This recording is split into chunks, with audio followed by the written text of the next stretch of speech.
Daydreamers. Okay, so this title is kind of I don't know, sketch a little bit. It's not really,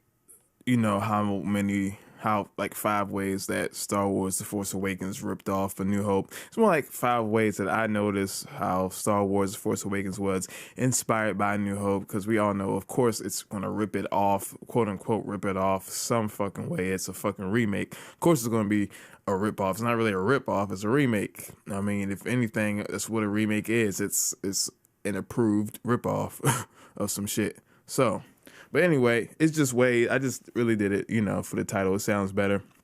It's shorter, but I did put in parentheses, ways that, The Force Awakens that I noticed were inspired by A New Hope. Anyway, start this shit off. I'm just going to talk about shit that I know is going to the premiere because I feel like it. I arrive at the AMC 20 minutes before the movie is scheduled to start. The only time I've ever done this shit, the only time I've ever arrived for any movie, because I really don't care about shit like that. The parking lot is as packed as I've ever seen it. The costume policy marks the door as I enter. Young children remark about their homework and how they're glad that they did it before they came to the movies, because it was late as shit when I went to see this. More kids are here at the theaters than I've seen at any late night showing. Like I said, it was late as hell. It's definitely past bedtime for these kids. And I'll wait in the queue. I see a few Jedi Masters and Star Wars adorning the shirts of these people, of these patrons, and they're dressed up in their best Jedi Master outfits. Even one of the people behind the counter has the Stormtrooper Under Armour. It's fucking awesome. Not the studio. The movie theater is packed as I've ever seen it. Just like the parking lot, it's hard to fucking find a seat. And I find one right in the fucking middle, and legions of people sit patiently through the barrage of fucking YouTube ads that played while we waited for the trailer to start. Okay. Anyway, these are the ways. I just said that. It's like a prelude. Fuck it. These are the ways that I realized that Star Wars, The Force Awakens related to A New Hope. Okay.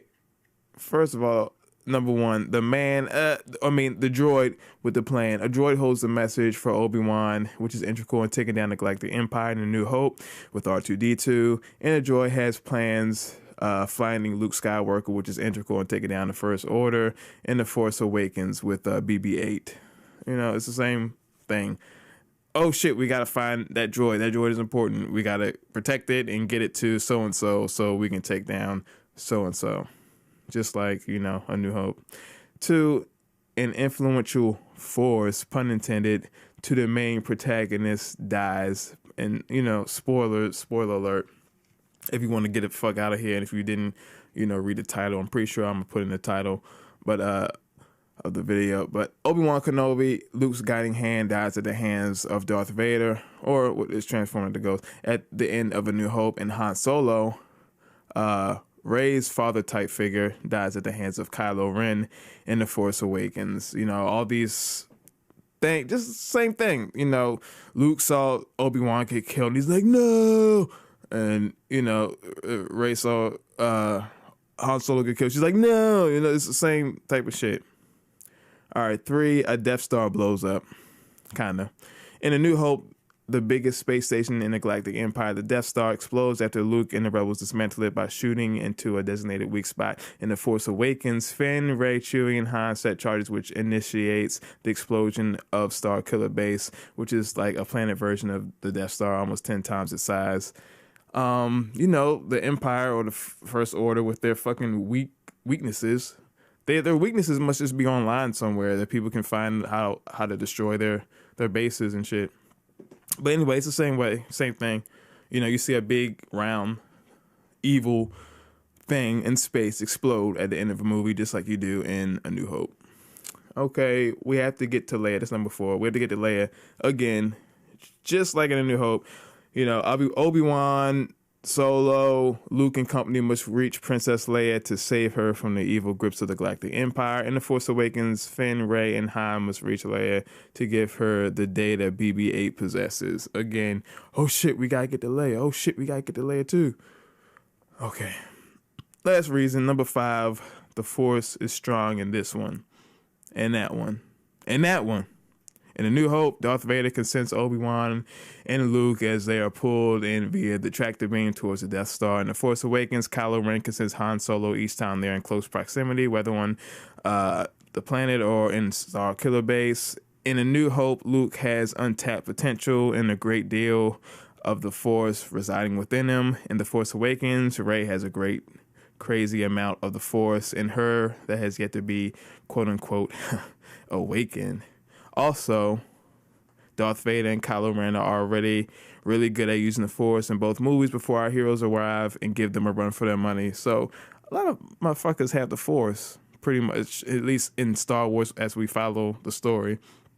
You know, it's like, oh, this guy has the Force. Oh, this person has it too. Oh, this person has it. A lot of people have the Force in Star Wars, at least the people who we follow. So, yeah. Otherwise, it would be fucking boring if no one had the Force and there's like one person who wasn't, integral to the story. I guess that would be boring. So it makes sense that everyone has the Force. But anyway, the same thing. Luke had the Force and Obi-Wan had the Force and Darth Vader had the Force and Darth Vader was like, I feel something I haven't felt in a while. And then Kylo Ren is like, I feel something. When Han is there. So it's same shit. Anyway, I'm not bagging on it at all. I just noticed these 5 ways, and there's tons, I'm sure, tons of other ways. These are my top 5 ways, though, that it relates to, The Force Awakens relates to A New Hope. And to me, this is what I think. The Force Awakens is a perfect blend of what made the original trilogy great and current cinema served up for a new generation. Even the characters from this generation, with Finn being like the millennial-esque Han Solo of sorts, and Rey portraying a millennial-type Skywalker. For instance, while the 70s Han Solo is more of a jock, stubborn bull type, the millennial Finn is more nerdy and unsure of himself while still projecting that Han Solo-type bravado and swag. I love the movie. You know what I mean? Don't hate, bitch. Anyway, just what the fuck I think. Don from Daydreamers all day. Daydreamers.